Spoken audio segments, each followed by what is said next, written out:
চিন্ময় কৃষ্ণদাস ব্রহ্মচারী প্রভু ওনার মামলাটা আমি দেখাশোনা করি। চট্টগ্রাম জজ কোর্টও আমি আসছিলাম 11 জন সুপ্রিম কোর্টের লয়ার নিয়ে।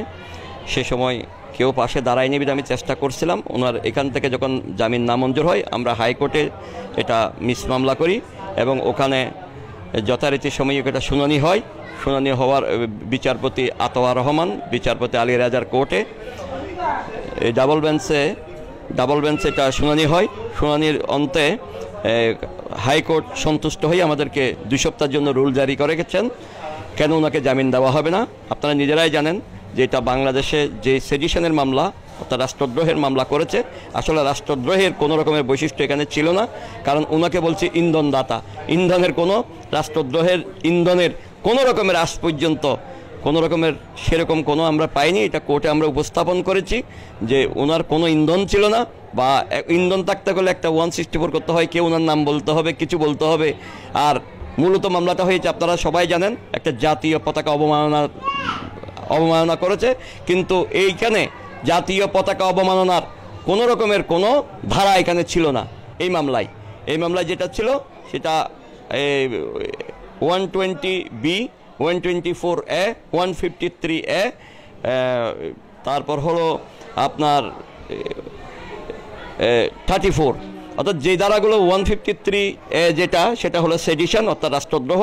ওনার রাষ্ট্রদ্রোহের উনি যেখানে জাতীয় পতাকাকে সম্মান করে ওনার প্রত্যেকটা মহাসমাবেশ করেছেন, যেখানে উনি জাতীয় সঙ্গীতের মধ্য দিয়ে জাতীয় পতাকাকে বুকে ধারণ করে যিনি বাংলাদেশের প্রত্যেকটা সনাতনী সমাজকে জাগ্রত করেছেন, সেখানে উনি অবশ্যই জাতীয় পতাকার প্রতি অবমাননা মোটেই হতে পারে না। ওনার মূল মন্ত্র ছিল জননী জন্মভূমিশ্চ স্বর্গাদপি গরীয়সী, জননী এবং জন্মভূমি স্বর্গের চাইতে উত্তম। এটা দিয়েই উনি ওনার সমাবেশ শুরু করতেন। অর্থাৎ আমি বুঝছি না কেন সরকার ওনার বিরুদ্ধে রাষ্ট্রদ্রোহ মামলা করলেন। আমরা আইনি প্রক্রিয়ায় আছি, আশা করছি আগামীতে ওনার জামিন হবে এবং আমরা সবাইকে ধৈর্য ধারণ করতে বলি। কারণ সনাতনী সমাজের যত মানুষ আছে, যত লোক আছে, এরা কিন্তু আইনকে শ্রদ্ধা করে, বাংলাদেশকে ভালোবাসে এবং তার জন্মভূমিকে ভালোবাসে। প্রত্যেকেই আমাদের শিশুকাল থেকেই শিক্ষা হচ্ছে আমরা জন্মভূমির প্রতি আমরা মায়ের মতো শ্রদ্ধা করি জন্মভূমিকে।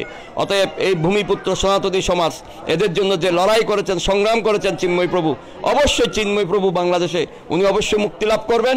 আমরা আইনের প্রতি শ্রদ্ধাশীল। হাইকোর্ট এখন যেটার আমাদের 2 সপ্তাহ রুল দিয়েছেন, এটা আমরা যথারীতি রুলের সমস্ত কার্যক্রম নিষ্পত্তি করে ওটা হচ্ছে। আমি আর একটু কথা বলি, বাংলাদেশের ফৌজদারি কার্যবিধিতে আছে 120 দিনের মধ্যে তদন্ত রিপোর্ট শেষ করতে হয়, পুলিশি রিপোর্ট, যেটা আজ পর্যন্ত ওনার 120 দিনের উপরে হয়ে গেছে। উনি আজকে বিনা বিচারে আটকে আছেন। বিনা বিচারে আটক, এখনও কোনো বিচার শুরু হয়নি। কিন্তু আমি মনে করি এখন ওনার জামিন পাওয়ার অবশ্যই এটা অগ্রাধিকার।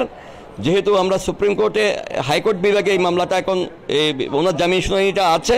এই 2 সপ্তাহ আমাদের যিনি বিচারপতি আলী রাজা উনি অসুস্থ ছিলেন। একজন অসুস্থ থাকাতে আমরা 3 সপ্তাহ ধরে ওনার মামলাটা শুনানি হয়নি। আশা করছি আগামী সপ্তাহে হয়তো বুধবারের মধ্যে ওনার মামলাটা হয়তো S2B মেনশন হিসেবে আসবে। আমি দিয়েছিলাম গত রোববারে, কোর্ট নিয়েছেন, স্লিপটা নিয়েছেন শুনানির জন্য। আগামী বুধবার হয়তো এটা আসতে পারে এবং আমরা আশা করছি অতি শীঘ্রই ওনার জামিনটা হবে। আর যদি আগামী সপ্তাহে না হয় তাহলে কিন্তু আপনারা জানেন সুপ্রিম কোর্টে ভ্যাকেশনে চলে যাচ্ছে 20 মার্চ থেকে 19 এপ্রিল পর্যন্ত। যদি এই সপ্তাহের মধ্যে না হয় তাহলে হয়তো 1 মাস ওনার কষ্ট হবে।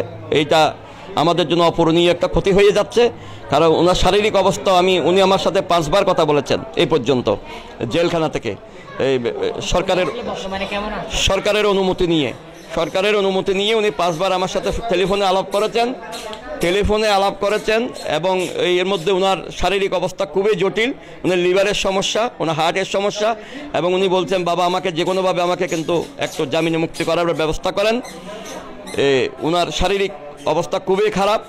উনি যতটুকু বলেছেন ওনার ওজন প্রায় 5 থেকে 7 কেজি কমে গেছে।